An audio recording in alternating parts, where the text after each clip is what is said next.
দিন দিন এত ঠান্ডা পড়ছে, বাপরে বাপরে, কনকনানি ঠান্ডা যেটাকে বলা হয়। হ্যালো বন্ধুরা, কেমন আছো? আশা করি তোমরা সবাই খুব ভালো আছো, আমিও খুব ভালো আছি। তোমাদের সামনে হাজির হলাম নতুন একটি ভিডিও নিয়ে। তোমাদেরকে আগের ভিডিওটি দেখেছি যে বিয়ে বাড়ির ভিডিও, হ্যাঁ, তবে এই হাড় কাঁপানো ঠান্ডাতে বিয়ে বাড়িটা ছিল না, সেটাও তোমাদের বলেছি। এরপর বিয়ে বাড়ির পরের দিন, মানে হচ্ছে বৌভাতের পরের দিন সকালবেলাতে চলে গেছিলাম শ্রীরামপুরে কলেজ ঘাটে।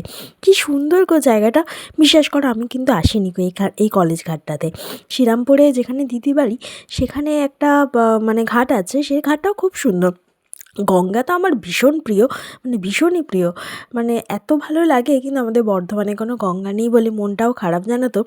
গঙ্গা থাকলে বেশ গঙ্গার পাড়ে এসে বসা যায়, কিন্তু এতে কত ভাগ্য বলো, যে মন খারাপ হলে বা আনন্দ হলে প্রিয় মানুষটার সাথে কিংবা একা কিংবা বন্ধু বান্ধবের সাথে গঙ্গার পাড়ে বসে মনটা ভালো করে নিতে পারে। কিন্তু আমাদের বর্ধমানে কোনো গঙ্গা নেই, তাই মনটা একটু খারাপ। যাই হোক, তাই যেখানেই গঙ্গা থাকুক না, আমার জায়গাটা খুব ভালো লাগে। এইখানে নাকি এই যে কলেজটা আছে না, শ্রীরামপুর কলেজটা, এই যে দেখাচ্ছি তোমাদের, এই কলেজটাতে নাকি বাংলা একটা সিনেমা হয়েছে। সেই সিনেমাটার নাম হচ্ছে প্রেম টেম। সিনেমাটা আমি দেখেছি। আর এইখানটাতে শুটিং হয়েছে। যখন শুটিং হচ্ছিলো তখন আসতে পারলে বেশ ভালো হতো বলো। আমার না শুটিং টুটিং দেখতে একটু বেশি ভালো লাগে। একটু মানে কি বলবো, মানে বাস্তবের থেকে একটু বেশি, একটু মানে স্বপ্নের জগতে বাস করি, তো ওই জন্যই হয়তো ভালো লাগে। এই যে এটা হচ্ছে শ্রীরামপুর কলেজ, এই কলেজটাতেই নাকি প্রেম টেমের সিনেমাটা হয়েছিল। চলো, কলেজ দেখা হয়ে গেছে। কলেজ তো গেট বন্ধ, আমাকে তো আর ঢুকতে দেবে না, কারণ আমি তার কলেজের স্টুডেন্ট নই। আমার কলেজটাও কিন্তু খুব সুন্দর দেখতে। সবার কাছে নিজের কলেজ অবশ্যই দামি, তাই না? চলো, এরপর দেখাই তোমাদের আরেকটা জায়গা, নতুন জায়গা। নতুন জায়গা বলতে এদিকটাতে হেঁটে হেঁটেই আরেকটা সুন্দরপাড়া জায়গা দেখেছিলাম, সেই জায়গাটাতেই দেখবো। আর আমরা এসেছিলাম টোটো করে। আর যে টোটোটা দাঁড়িয়ে রয়েছে ওই টোটোটা করে আসিনি, আমরা একটু এসেছিলাম অন্য টোটো করে। আর কি সুন্দর দেখো চারিপাশটা, কি দারুণ না? আমার তো দারুণ লাগছিলো। এরপর চলো সবাই মিলে কারা কারা এসেছি সেটা দেখায়।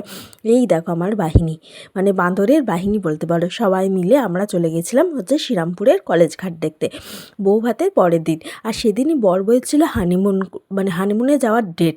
তারা ওই 2টো নাগাদ বেরিয়ে গেছিলো, আর আমারও ট্রেন ছিল 2টো নাগাদ। ওরা গেছিলো হচ্ছে পুরী। আর আমরা তো বর্ধমান আসতেই হবে, কারণ আমার বোনেরও কলেজ ডিউটি ছিল, আর বরেরও ছিল। তাই ছুটি তো পাবো না। তাই তখন কটা বাজে না, 12টা বাজে। তাড়াতাড়ি করে ঘুরছি, দেখছি আর চলে আছে। আর এদিকে দেখো একটা জিনিস দেখলাম, কত কার্তিক দেখো সব রেখে দিয়ে গেছে।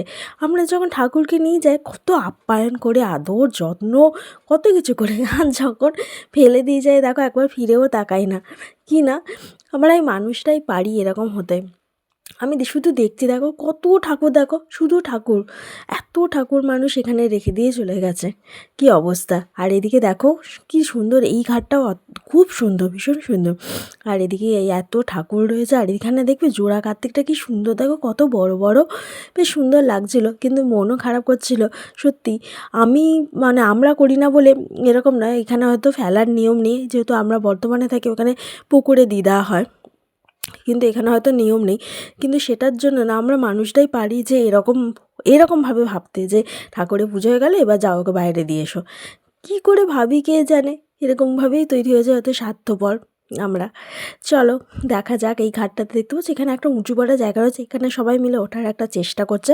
আমি তো উঠতে পারবো না, আমি ভীষণ পরিমাণে ভীতু।